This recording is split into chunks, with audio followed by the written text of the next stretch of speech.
ఇప్పుడు కళలకి కాణా చేయనటువంటి సాంస్కృతిక రాజధాని అయినటువంటి రాజమండ్రిలో ప్రారంభించినటువంటి ఈ తరహా కార్యక్రమాలు రాబోయే రోజుల్లో అక్కడ మనకి రాయలసీమలో ఉన్నటువంటి ఆ స్థానిక జానపదాలతోటి ఉత్తరాంధ్రలో ఉండేటువంటి జానపద కళారూపాలతోటి ఖచ్చితంగా ఎక్కడెక్కడ ఏ రకమైనటువంటి కళారూపాలు ఉంటే వాటి ద్వారా ప్రదర్శనలు చేయించి ఆంధ్రప్రదేశ్ని అద్భుతమైనటువంటి కళారూపంగా మార్చడానికి నిరంతరం కృషి చేస్తామనేటువంటి మాటని ఈ సందర్భంగా తెలియజేస్తాం.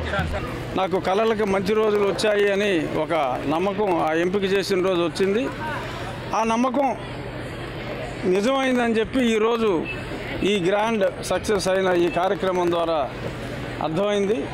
రాబోయే రోజుల్లో వీరిద్దరి నాయకత్వంలో మరిన్ని గొప్ప గొప్ప కార్యక్రమాలు రాష్ట్రం అంతటా జరగాలని, అలాగే రాజమండ్రిలో ఇంకొన్ని ఎక్కువగా జరగాలని మనస్ఫూర్తిగా కోరుకుంటున్నాను. ఈరోజు ఇన్ని వందల మంది చిత్రకళాకారులు అందరూ కూడా పక్క రాష్ట్రాల నుంచి మన రాష్ట్రానికి వచ్చి రాజమండ్రి నగరంలో వాళ్ళ కళలను ఎగ్జిబిట్ చేసుకోవడం అనేది మనందరికీ ఒక గొప్ప అవకాశం అండి.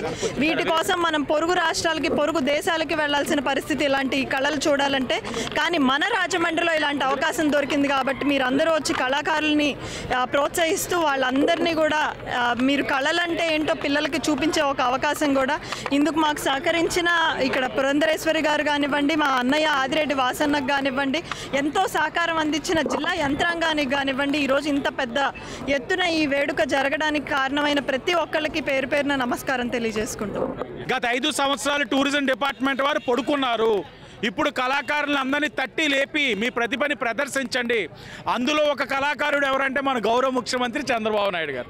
ఆయన గీసిన పెయింటింగ్ని ఇప్పుడే రఘురామకృష్ణరాజు గారు 1,116 పెట్టి కొన్నారు. గత 5 సంవత్సరాలు వైసీపీ వారి యొక్క కళలు వేరే, వాళ్ళు సకల కళా పోషకులు ఉన్నారు దాంట్లో, వాళ్ళ కళలు వేరే, ఈ కళలు వేరే.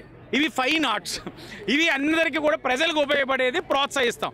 వాళ్ళ కళలు ఎలాంటివి అంటే దోచేయడం, దాచేయడం, ఇంకా దానికి మించి సకల కళా పోషకులు ఉన్నారు, అది వేరే విషయం. ఆ తరుణం నుంచి ఈ రోజున అభివృద్ధి వైపు అడుగులు వేస్తూ ఉన్న ఈ రాష్ట్రాన్ని ప్రజలందరూ కూడా ప్రోత్సహించాలని కోరుకుంటా ఉన్నాం.